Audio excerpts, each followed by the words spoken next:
Good evening and watching the late news on HKIBC. I'm Harminder Singh. Here are tonight's top stories.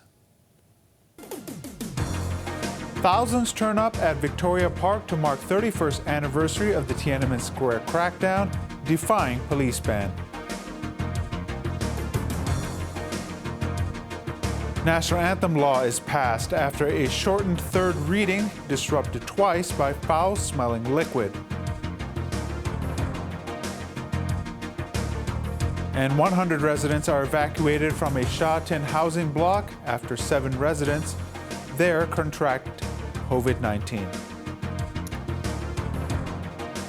Thousands defied a police ban and gathered at Victoria Park this evening to commemorate the 31st anniversary of the Tiananmen Square crackdown.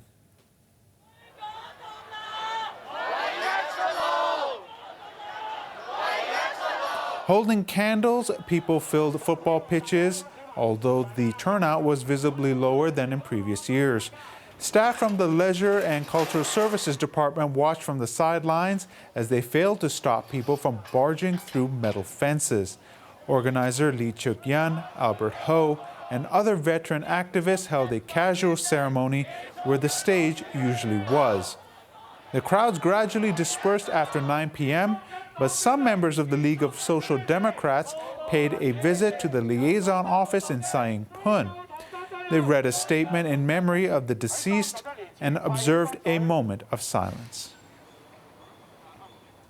Organizers of the annual June 4th candlelight vigil returned to Victoria Park tonight as promised, defying a police ban on the 31st anniversary of the Tiananmen Square crackdown.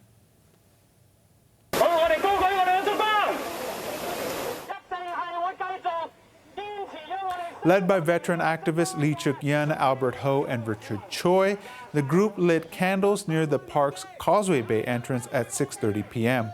They then marched along the park in silence. Minutes later, some people began knocking down metal fences and urged everyone to enter the originally sealed-off football pitches. Park staff reminded people the venue is shut because of COVID-19, but the warning was ignored. Those who gathered at Victoria Park have vowed to stand firm, saying they want to keep Hong Kong's freedoms alive. We will insist that we have the right to light a candle inside Victoria Park. And you can see that internationally, there are lots of concern about whether we can have this candlelight vigil. I think the world had always respected Hong Kong for our persistence, and we should show to the world that we will still exercise our freedom for democracy in Hong Kong and China, and to condemn the massacre back in '89. I think every Hong Kong citizen still have the freedom to go wherever they want to. So therefore, I'm not too worried about being in the park. We are going to deliver these electric candles. This is the most important thing is, if you have a candle at your heart, this light will not go away. It will shine for you and shine for Hong Kong, shine for China, and shine for the world. Elsewhere in Hong Kong tonight, police made several arrests in Mong Kok after some people tried to obstruct traffic on Argyle Street.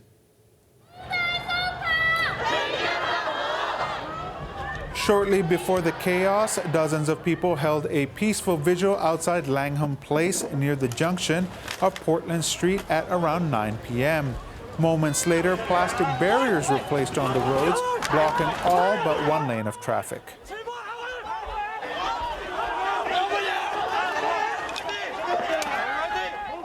That's when groups of plainclothes officers suddenly emerged and immediately tackled the perpetrators to the ground.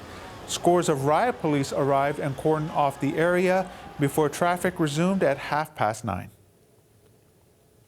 It was an emotional day for the mothers and relatives of those killed in the crackdown. Due to the coronavirus pandemic, only 6 people turned up at the Wa'an Cemetery in Beijing for a memorial ceremony. The Tiananmen Mothers group had earlier expressed worries that they would be banned from visiting the graves because of COVID-19, but they were allowed to go after registering. They read out a message saying they will continue to seek the truth and demand compensation for the relatives of those who lost their lives. One of the Tiananmen Square protest leaders has thanked Hong Kong people who commemorated June 4th. Speaking in Taipei, Wu Kai-shi said Hong Kongers helped the protesters 31 years ago. I owe them my life. If I could be in Hong Kong, I will be in Hong Kong. If I can be in Hong Kong, I will be in the front line, taking the beating from the police. I could not make it to Hong Kong. Our heart go with them. But what they're doing right now is really just moving the battlefield from the street of Beijing into the street of Hong Kong now. In Beijing, Tiananmen Square was quiet and empty. Police and armored vehicles were parked around the square. Only a few people were seen lining up at security checkpoints to enter the venue. 2 years after it was first tabled, the controversial national anthem bill has been approved in the Legislative Council. In a rare move, President Andrew Leung cut short the debate after the third reading was suspended for more than 3 hours. Michelle Ng reports. After a chaotic morning session, the third reading of the national anthem bill resumed at 4:45 p.m. Just as proceedings were set to start, the Democratic Party's Ted Hui dashed from his seat and splashed foul-smelling liquid near the first row of seats. He was then evicted from the chamber. Unlike after a similar incident this morning, the session was not suspended. But in an unusual move, Legislative Council President Andrew Leung, instead of resuming the debate, went directly to Secretary for Constitutional and Mainland Affairs Eric Tsang for his closing speech. Pan-Democrats shouted slogans while the minister spoke. Security guards linked arms to form a barrier in case anyone tried to reach the podium. After his speech, the bill was put to the vote despite a boycott by the Democracy camp. Voting begins. The result is displayed. 43 present, 41 for, 1 against, no abstention. The question is agreed. By a majority of the members present, I declare the motion passed. After the meeting, Leung condemned the Pan-Democrats, calling their actions naive. He said the Constitutional Affairs Secretary was scheduled to speak at 5 p.m., and there wasn't enough time for the debate after the meeting resumed. Only 5 lawmakers had the chance to speak during the third reading. But Tsang believed the passage of the bill was smooth and there was enough discussion in the legislature. The legislation will be published in the Gazette next Friday. The new law will make it an offense to respect or misuse the national anthem. Offenders face 3 years in prison and fines of up to $50,000. Police and firefighters returned to the Legislative Council building today after an opposition lawmaker created a stink, literally. A foul-smelling liquid was thrown in the chamber during a debate on the national anthem bill. Grace Ma reports.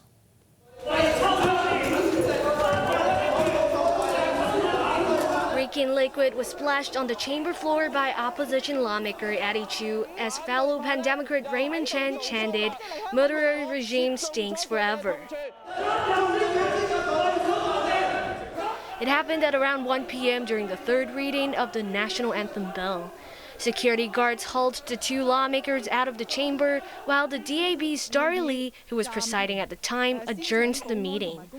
Chu later said he was marking the anniversary of the Tiananmen Square crackdown by spilling a type of biofertilizer. My response is written on this placard: "A murderer state stinks forever."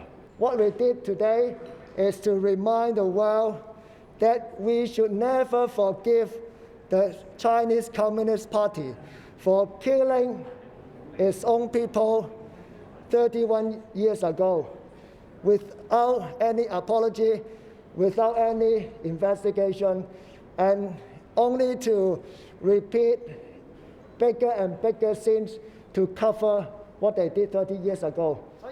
The pro-democracy legislator also said the national anthem legislation will restrict Hong Kong people's freedom and human rights. Police arrived at the chamber to investigate. Firefighters, equipped with gas masks and oxygen tanks, probed between seats to check for gas. Grace Ma, HKIBC. Earlier, Pan-Democrats defied the Legislative Council president and observed a minute of silence for those killed in the Tiananmen Square crackdown. The 21 Pan Democrats stood in silence despite being told by LegCo President Andrew Leung that their request for the tribute could not be allowed under the rules of procedure. As Leung opened the session to debate the national anthem bill, the opposition shouted, "Remember June 4th," before leaving the chamber voluntarily.